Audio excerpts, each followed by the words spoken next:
Hey guys, welcome to my legal classes. This is Ganesh Pujari, and in the series of interpretation of statutes, in my last class we have discussed the internal aids to interpretation, and today, continuing the same, I am going to discuss the external aids or tools to interpretation.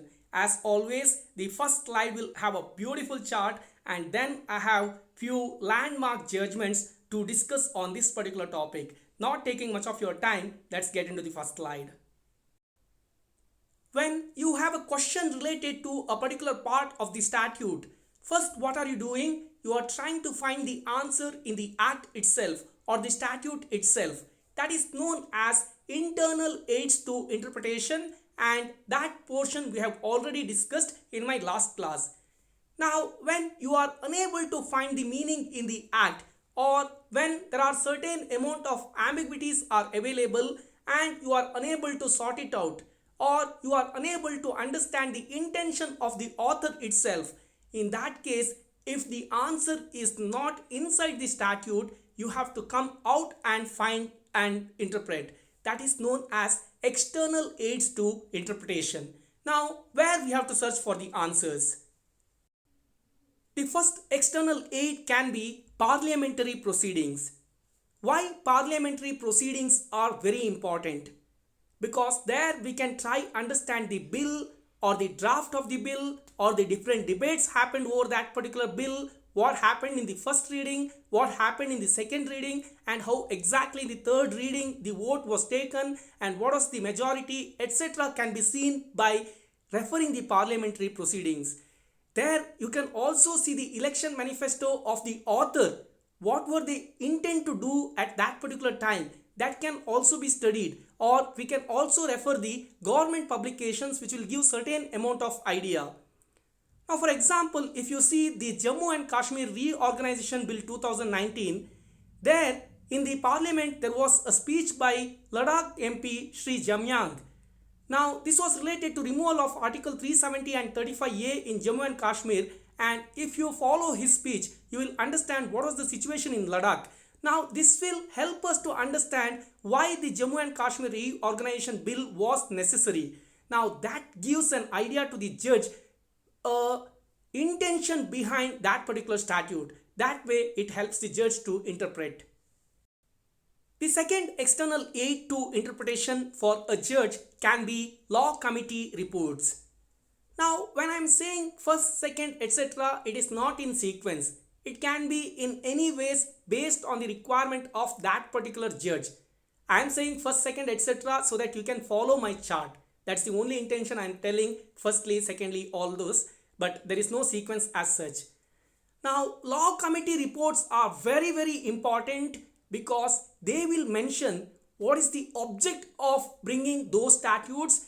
There you will also see observations, and then you will understand what observations were taken by the party which proposed the bill and what were being declined, or that you can also see the recommendations by that particular law committee. So that way, that is very important aid for a judge. Like for example, if you refer Malimat Committee report of 2003, which gave lot of contents for the criminal law amendment, there you can see bringing in the concept of compensation to the victim, or right to privacy was discussed, or proposal for increasing the number of judge. All of this came via Malimat Committee report.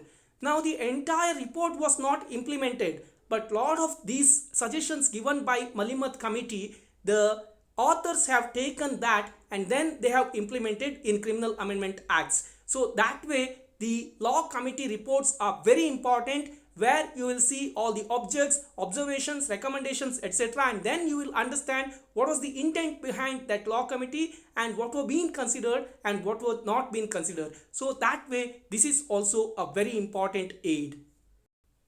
The third aid can be law dictionaries. If you are unable to find the meaning of certain words of a statute, you can refer law dictionaries. Today we have lot of law dictionaries available, including online apps. So we can refer that and try to find the answers. That way you can also refer textbooks, We can refer maxims, articles and paper, and today you can also refer internet websites, etc. I will explain one case law where Supreme Court of India referred an internet website. So these are the external aids for interpretation. This is the third one you can write. The fourth external aid can be the object of law. The very object or the spirit of law will give certain amount of clarity when you are interpreting, and the reason for the law can also be an external aid, and that's about the fourth external aid. And the fifth one is connected laws. This is a very interesting external aid.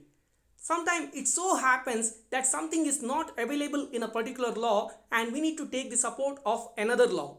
Like for example, Indian Penal Code came in the year 1860, and at that particular time there was not much of electricity theft as such. Now it is common. Now what to do? Indian Penal Code doesn't speak anything about electricity theft. But if somebody is doing electricity theft, what to do? There we have to refer the Indian Electricity Act 1910, and then we have to bring punishment under Indian Penal Code. Now I have beautiful case law for that which I am going to discuss later. Coming to the another aspect, cyber crimes. Now during 1860 there was nothing called cyber crimes, but today this is one of the most common crime. What to do if somebody conduct a cyber crime? For that we have to refer the Information Technology Act 2000 and then bring under Indian Penal Code for punishment. That's how the laws are connected, and there the judge need to interpret using the connected laws. The next external aids are the foreign judgments or the previous English law, etc. And these will give an idea to a judge to interpret or to find the meaning or to understand the intent, etc. And then the history or the precedents or the customs, or to an extent the circumstances when the law brought in, or the surroundings of that particular time, what was the backdrop in which the law came, or the socio-economic, political or the scientific condition of that particular period. All of them will help the judge to interpret a particular law. Like for example, triple talaq, at what circumstances it came into existence and now how it is been removed. All of that can be understood with the help of external aids to interpretation. So that is the important ways we need to understand. And other than this, like Law Commission of India or the Ministry of Law and Justice, if you find the publications, articles, etc. from these departments, there also you can find certain amount of information which can help the judge to interpret. This is all about the chart. Now let's move on to the case laws. The first case law where the Supreme Court held that the history is also very important was the Express Newspapers Private Limited versus the Union of India. The second case law which is very interesting related to reference to other statutes. The case law is Avatar Singh versus State of Punjab, where the discussion was related to theft of electricity. As I have already told, IPC doesn't define theft of electricity because under IPC it is theft of movable property. Now electricity is kind of virtual thing. Now how to punish the accused? There they have taken the support of section 39 of the Indian Electricity Act and defined the crime. But anyhow, here the accused doesn't get punishment because he was not coming under the purview of section 39. That is a different story. But all we need to understand here is there was reference to the other statute to understand the meaning of that particular crime. That is what we need to understand from this particular case law. The third case law is, what if someone has a question that whether parliamentary proceedings can be used as external aid or not. And here in this case law, Supreme Court held it is okay. What is that case law? S.R. Chowdhury versus State of Punjab. Supreme Court held that referring parliamentary proceedings etc. as an external aid for interpretation is valid. The next case law, that is S.P. Gupta versus President of India. Here in this case law, it was held that the interpretation of every statutory provisions must keep pace with changing concepts and values. That is a very important aspect held in this particular case law. The last case law that I am discussing here is related to internet materials usage. Now this was happened in the case law of Ramlal versus State of Rajasthan. The facts are very interesting here. Ramlal sold camel milk to a food inspector. Now, food inspector came to know that and he filed a case against Prevention of Food Adulteration Act against Ramlal. Now, the Rajasthan High Court gave 6-month rigorous imprisonment and 1000 rupees fine to Ramlal. Now, Ramlal appealed the case in Supreme Court, and the Supreme Court here referred a study which is in the website by a French scientific organization called CIRAD.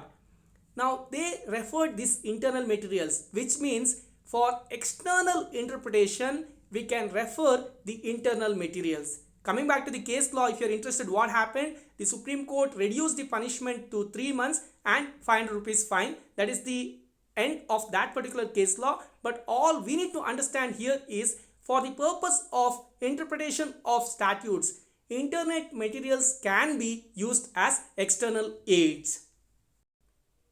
Papa, why is this guy sitting all alone? Nishan, maybe he is taking stock of his life. Most of the time, lot of things happen in our life and we don't take time for ourselves. We need to always assess what is going right for us and what are the wrong things that we are doing and how to correct and move on. To take stock of life, sometimes we have to give time for ourselves and then to study, analyze and then progress accordingly. Maybe he is doing that. With that, I'm concluding this session. Please subscribe our channel. Please like, share and comment our videos. Thank you. Bye-bye.